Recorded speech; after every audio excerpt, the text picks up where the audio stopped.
Ito yung announcement. Sa Miyerkules, the day after tomorrow, ang dating Presidente Rodrigo Roa Duterte ay dadalo dyan sa Quad Committee hearing. Kaugnay dyan sa mga extrajudicial killing na yan. Kaya yung mga may lakad sa inyo, cancelin nyo muna para mapanood nyo live. At sigurado maraming I can imagine kung anong mangyayari doon. Titingnan natin yung mga tapang nitong mga kongresistang ito. Makakaharap na nila, yung hinahamon nila.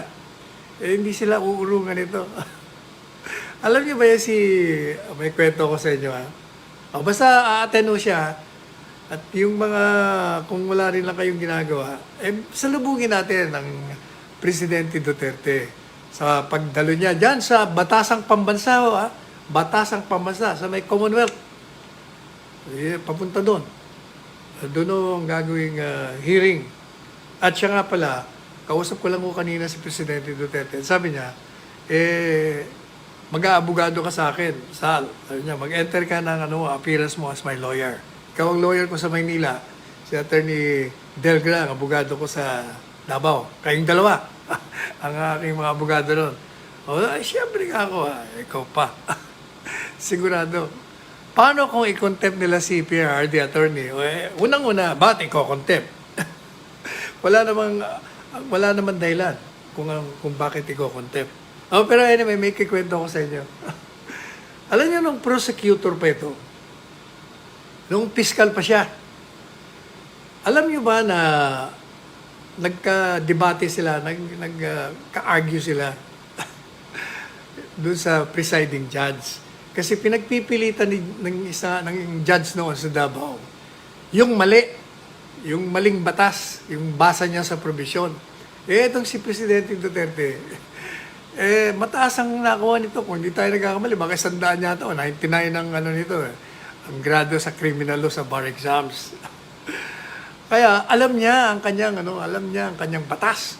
Talagang sinasabi niya na, alam ko, mali ka. Pinagpipilitan ng judge. Madalit sabi, nagsisigawan na sila.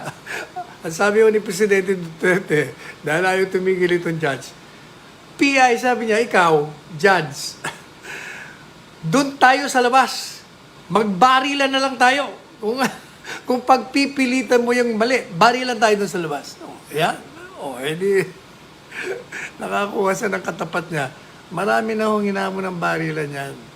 Nakita niyo yung isang drug lord doon sa isang lugar. Pinunta niya. Pinaalis niya yung kanyang mga security. Yung presidente siya, Presidente siya. Pinunta niya, silang dalawa lang. Binaba niya yung baril niya. Sabi niya, alam mo, pag hindi ka tumigil sa ginagawa mo, magbarilan na lang tayong dalawa. Magpatayan tayo. Eto, bumunot ka. Nawala. Nawala na, umalis na. Umalis na yung isang drug lord doon. Basta para sa mga balabalita, masamang tao daw. Kaya busit na si Presidente Duterte. Kasi dami niyang naririnig. Kaya pinuntahan niya. Marami yung pang isang secretary, cabinet member sa Davao. Mayor siya. Pinuntahan niya rin doon sa Paganda Hotel. Hinamon niya rin ang barilan. Sabi niya, sinisira mo. Ang dami mo barilan tayo. Mabumunot ka. Nako, kaya kayong mga nandyan, maging magalang kayo kay Presidente Duterte. Huwag niyo siyang pupwersahin na mawala rin ang galang sa inyo. Kung magalang ang pagtanong ninyo, magalang din kayong sasagutin. Pero kung babastusin niyo siya, he will engage you. Maniwala kayo. Pareho nung ginawa ni yung senadora doon, di ba? Pinipilit siya, pinipin down siya. Hindi naman abogado. Kaya nabulyuan niya kasi mali ho Alam niyo, pag mali. Huwag niyo nang pagpilitan. Ano yan? Nawala ng, hindi ko nawahan yan. Nawala ng yung taong bundok nawalan ng karapatan. Pabayaan mo siya, tingnan natin. Tingnan natin yung tapang niya. Nagtatapang-tapangan. Tingnan natin. Dalawang di umanong nagmamagaling na killer at isang taong sinasabi nila ring killer. O, tingnan nga natin. Pero alam nyo, sa lahat ng nakita kong matapang, mabangis na tao, itong si Presidente Duterte, ang pinaka mabait, mahinahon, magalang, at mapagpatawad. Nakita nyo yung siya'y siniraan nung nasirang ama nitong kalaban niya ngayon sa pagka-mayor? Hindi niya ako pinatulan. Pinabayaan niya kahit na pamilya sinisiraan. Napakabait niya eh. Kasi siya, ang kanyang ang ugali niya, okay lang, siraan niyo ako. Pero wag niyong sisirain ang konstitusyon. Igalang niyo ang batas at wag kayong mga api ng tao. Sapagkat pag kayo ng api, hindi na baling ako apihin niyo, sabi niya. Pero pag nangaabi kayo ng tao na walang kalaban-laban, maniwala kayo, maghahalo ang balat sa tinalupan. Mabangis ako. O, yun nakita ko talaga. Napaka-bait na tao. Napaka-humble. Magalangin. Napaka-magalang na tao. O, kaya hindi ba nung makilala ko siya, hindi ko talaga siya tinantanan na hindi tumakbo. Pangulo ng bansa. O, kaya abangan nyo sa Miyerkules. Darating siya ron bilang dating presidente ng bansa. At dahil makukulit itong mga ito, at niyayabangan pa siya, nahamon pa siya, nakesyo takot daw siya. Sabi niya nga, don't give me that shit. Hindi ako takot. Marami nang kung dinaanan sa buhay ko. Naging piskal ako, naging mayor, naging vice alkalde, naging kongresista, at naging presidente. Wala akong... Kaya nga ako naging matagumpay ito eh. Wala kasi itong agenda. Walang kinakatakutan. Ganun ho siya. Kaya magandang panoorin. Kung kayo ay nag-enjoy doon sa Senate hearing, I'm sure, mas lalo kayo mag-enjoy sa Miyerkules. Kasi kung yung mga nandun ay aasta ng mali, maniwala kayo, maghahalo ang doon. Basta abangan nyo na lang. Basta ang aking word of caution to the members of Congress. You invited the former president. You're saying that you're going to give dignity to his office. Do it. Don't ever commit the mistake of embarrassing the president, former president, humiliating the former president, assaulting his integrity and reputation, and misleading people about him. And maniwala kayo, you will be receiving what you are looking for. Sabi nga ni Elvis Presley, if you're looking for trouble, you came to the right place. O, kaya, pag naghahanap kayo ng gulo,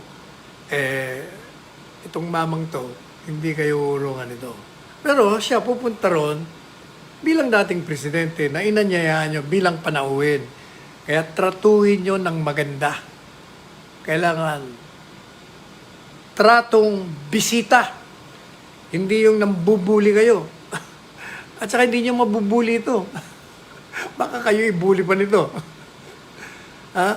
Tandaan nyo ha, do not ever provoke this man because hell might break loose.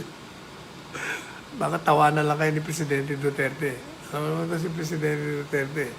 Ang mga jokes nito, talagang hinahanap kita Manila. O ganyan. O kaya, hindi ko tayo magtatagal sa ating pag-uusap ngayon kasi kaya lang ako napuwersa na mag-TikTok para anyayahan kayong lahat manood sa Miyerkules 9:30 in the morning, dyan sa Batasang Pambansa, dyan sa 4 na komite na nagkahalo-halo, nagkaisa upang di umano imbestigahan in aid of legislation yung mga nangyayaring extrajudicial killing, yung kriminalidad, yung daw mga gambling dyan sa mga pogo, kung ano-ano pa. Oh. Kaya pagbibigyan ako ni Presidente Duterte, sabi siya sa akin kanina, para matapos na. Matapos na yung mga kung ano pinagsasabi nila, tapusin na natin yan. Para magkaalaman na. O yan. Yan ang kanyang, ang kanyang pagtanggap sa imbitasyon. Ako, sabi niya sa akin, mag-enter ako ng appearance ko bilang abogado niya. Kasama natin si Attorney Delgra. And I'm sure, darating din doon si Attorney Medialdea, yung aking kapangalan. Dating Executive Secretary at yung dating PAGCOR Chairman, si Attorney Fred Lim, nandun din yan. Kaya Daniel, oy, maganda ka na Daniel, meron tayong lakad sa Miyerkules. Kailangan maaga tayo na naman. Hindi na naman tayo makakapag-programa nito sa SMNI dahil meron naman tayong lakad. But hopefully, makaklaro na kung kasi sinasabi ng mga kongresista, hindi ko namin maintindihan ano ba talaga, nagbibiro ba siya?